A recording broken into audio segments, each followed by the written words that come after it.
Bismillahirrohmanirrohim. Assalamualaikum warahmatullahi wabarakatuh.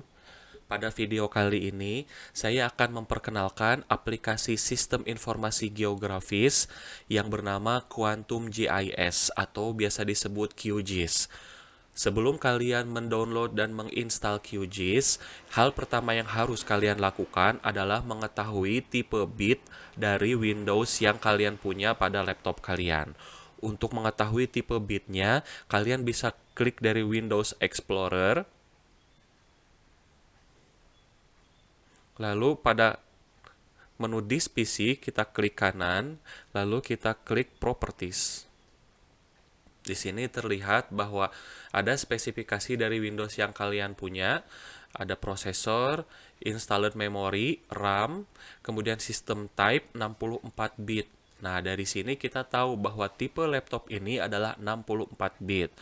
Di laptop kalian bisa jadi sama, bisa jadi berbeda. Tidak masalah, bisa jadi 64, bisa jadi 32 bit. Hal itu tidak masalah karena QGIS menyediakan dua tipe software untuk dua tipe laptop. Jika kalian memiliki laptop 64 bit, maka kalian harus mengunduh QGIS untuk 64 bit. Namun, jika laptop kalian 32 bit, maka kalian harus mendownload QGIS untuk 32 bit. Lalu kita buka browser favorit kalian. Di sini saya akan membuka Google Chrome. Kita bisa search QGIS download. Di sini kita ada di hasil pencarian pertama download QGIS. Nah, yang bisa kalian download adalah ada 3 QGIS in OS Geo 4W. Ini tidak perlu kita download karena tidak akan kita pakai untuk mata kuliah kita kali ini. Yang akan kita gunakan untuk mata kuliah kita adalah 2, latest release dan long term release. Jadi kalau latest release ini adalah aplikasi yang terbaru yang masih dalam tahap percobaan. Namun bukan berarti buruk.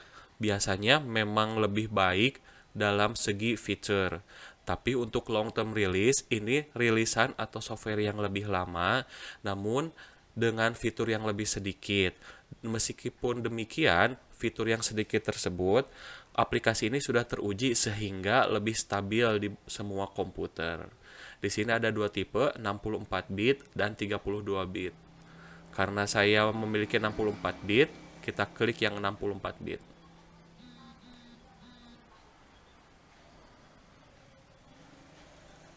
Setelah itu, di sini terlihat jendelanya, jendela downloadnya QGIS sebesar 384,51. Karena saya sudah memilikinya, saya tidak perlu mendownload lagi. Di sini saya akan cancel. Di sini saya akan langsung membuka QGIS desktop yang sudah terinstall di laptop saya. QGIS ini merupakan aplikasi open source, artinya bebas digunakan oleh siapapun tanpa harus menggunakan lisensi tertentu. Artinya, kalian tidak perlu mengeluarkan uang untuk menggunakan aplikasi ini secara penuh. Sehingga ketika sudah terdownload nanti, kalian hanya tinggal klik install, lalu next, sehingga akhirnya QGIS ini dapat terinstall di laptop kalian. Tidak perlu menggunakan crack atau cara-cara lain yang bisa memaksa QGIS ini terbuka. Karena QGIS ini gratis. Baik, ini adalah tampilan awal dari QGIS.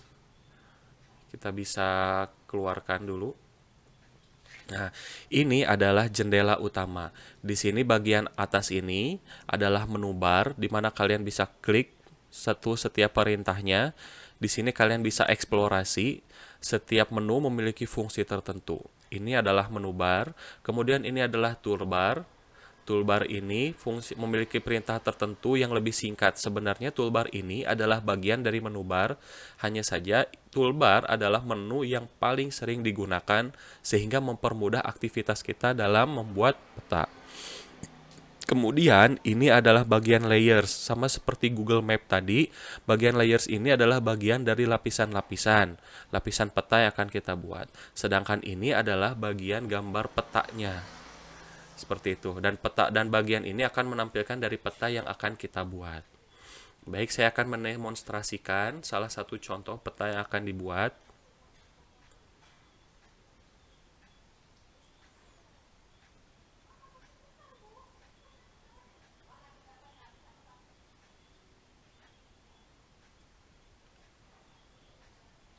Nah, seperti bisa dilihat di sini bahwa yang namanya data QGIS harus disusun secara rapih. Karena satu peta itu bisa menghasilkan banyak file seperti ini. Jika kita tidak rapih dalam penamaan file, maka kita tidak akan bisa mencari di mana sebenarnya peta yang pernah kita buat. Di sini saya menjadikan contoh peta Kota Bandung sebagai contoh. Ada beberapa file di sini. Kita yang akan kita buka dalam aplikasi QGIS itu adalah data dengan ekstensi SHP file. Misalnya saya akan membuka ini batas administrasi kota.shp, SHP file. File yang lain adalah file pendukung yang akan terbuka oleh QGIS jika peta SHP-nya, file SHP-nya sudah terbuka. Cara membukanya bisa saya klik, kemudian drag ke bagian QGIS ini. Kemudian kita drop di bagian layers. Nah, seperti itu. Di sini terlihat bahwa ada peta Kota Bandung yang sudah tampil dibuka di halaman QGIS ini. Tanda checklist ini untuk mematikan dan juga menyalakan. Ketika dimatikan, layarnya akan hilang. Ketika dinyalakan, layarnya akan muncul kembali. Kemudian jika kita ingin mengganti warna, kita bisa double klik di bagian kotak coklat ini. Kita ganti sesuai dengan warna yang kita inginkan.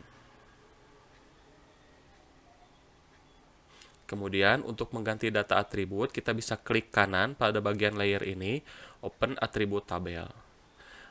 Sama seperti Google Maps yang My Maps tadi, ada tabel dengan beberapa kolom. Ini ditunjukkan ada 2 kolom, ada ID dan juga nama objek. Biasanya untuk QGIS ini, data kuncinya adalah ID. Sehingga kita bisa menghapus data yang lain, seluruh data yang lain, asalkan jangan menghapus data ID ini. Karena yang namanya QGIS atau aplikasi SIG yang lainnya itu membutuhkan data atribut.